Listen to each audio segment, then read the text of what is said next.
Amazônia não tem humanidade. Se a gente fosse desmatar completamente a floresta amazônica como um todo, não só a brasileira, a gente ia emitir o equivalente a 100 anos das emissões dos Estados Unidos. A humanidade ia acabar.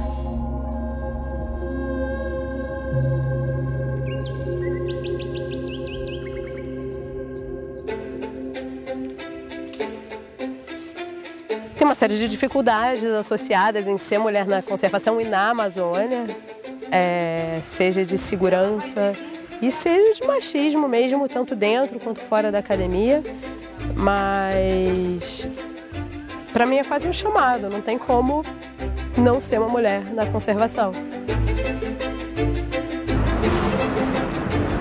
Minha fonte de inspiração, a minha referência para trabalhar aqui, na época não foi nenhuma mulher, foi a floresta.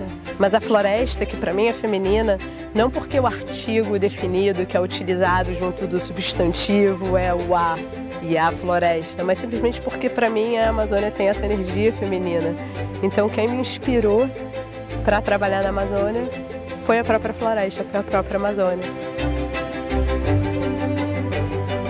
Onde estamos e para onde vamos? A gente está na Floresta Nacional do Tapajós, em uma das entradas da Floresta Nacional do Tapajós. A gente está entrando na floresta. Essa é uma área que nunca teve distúrbio antes de 2015. Chegou a 2015, 1 milhão de hectares de florestas queimaram aqui na região.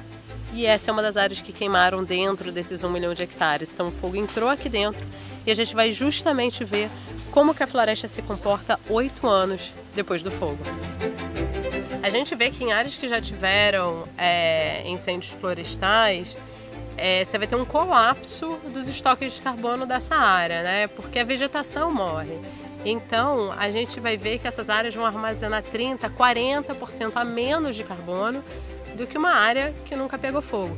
Se a área já teve extração de madeira e pega fogo, aí a gente vê um colapso de até 70% dos estoques de carbono. Era essa vontade, essa magia de entender essa magia do mundo real, que é uma coisa que eu acho muito inexplicável. E de estar aqui vivendo isso, essa magia, mas tem todo o outro lado, que é o lado da desgraça, que é o que eu trabalho.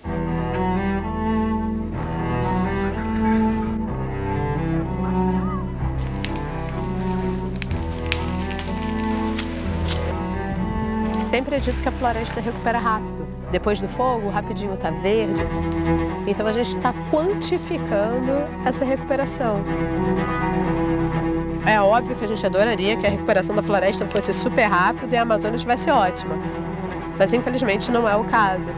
E a gente mostra essa falta de recuperação, seja a nível de biodiversidade, seja de estoques de carbono. Não é porque está verde e não é porque tem árvore que a floresta voltou, porque a floresta é muito mais do que um conjunto de árvores. Ela é um conjunto de funções e processos que acontecem dentro daquele ambiente. Por isso que eu falo uma caixinha de fósforo. Quando você tem mais incidência solar, mais vento, a temperatura do bioma como um todo mais alta, menos precipitação por conta das mudanças climáticas, se junta tudo isso, você vai criando a tempestade perfeita, né, para permitir que o fogo se propague dentro da floresta.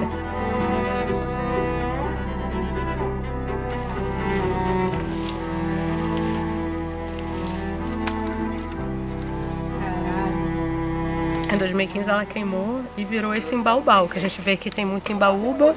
Então todas essas árvores que você está vendo aqui e que agora estão mortas, chegaram depois do fogo de 2015. Mas elas são pioneiras, elas têm a densidade da madeira muito baixa, a embaúba é oca. Então elas armazenam muito menos carbono. Então não é como se a floresta estivesse se recuperando. Só que com fogo todas morreram também. E as poucas que sobraram do incêndio de 2015, aquelas que conseguiram sobreviver, a gente provavelmente vai ver hoje que está tudo morto. Ele passou e queimou a base dele e ele caiu. Tá morta ainda. Tá morta. Né? Então põe a cruz.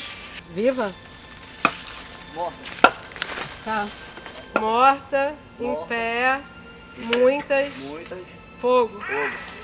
A própria linguagem que a gente usa é da desgraça, né? A gente tá basicamente no cemitério, né? E torcendo para ter sobrevivido alguma. 126 com 2. os distúrbios antrópicos, por definição, são causados por seres humanos. Então tem que entender as dinâmicas que levam a esses distúrbios. Então vamos lá. Quando você interage com essa gama de atores locais, não necessariamente você descobre uma solução para a Amazônia. Não existe a bala de prata, né? A gente precisa de uma gama de soluções para as Amazônias. E isso eu acho muito importante. E tá aqui gera todo esse entendimento que, a meu ver, então influencia para uma ciência menos ingênua e mais relevante. As cinzas vão subindo e você sente a garganta ardendo, você sente o nariz ficando muito ressecado. Então, basicamente, a gente está sendo envenenado pela morte do Amazônia, né? Eu vou parar para beber água, mas eu tô no gatilho. Diversas formas de tocar as pessoas sobre a realidade amazônica. Uma é pelo caminho da desgraça, que é a floresta cada vez mais está perdendo milhares e milhares de hectares. Como essa árvore é muito grande, ela armazena uma quantidade desproporcional de carbono, né? Quando você compara com uma embaúba, que é fininha, que é oca, que é baixa. Então, com a queda dessa árvore, a gente vai ver que os estoques de carbono dessa área vão colapsar, vão diminuir radicalmente, porque a gente está perdendo justamente aquelas árvores que eram responsáveis por armazenar a grande quantidade de estoque de carbono que tinha. Mas tem todo um outro lado, que é o lado do amor.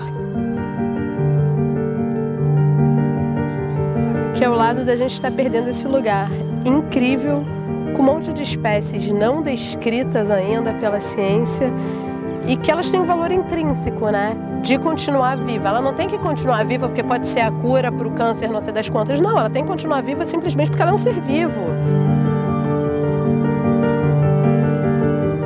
Eu acho que mais importante é eu tentar achar soluções nesse momento. Porque senão, para que eu vou buscar a solução se o jogo já está perdido? E o jogo não está perdido, então eu tenho que focar nas soluções. Por mais que seja doloroso trabalhar no meio de uma floresta recentemente queimada, ou então ficar dirigindo e só vendo desmatamento novo, com as soluções a gente pelo menos tem uma chance.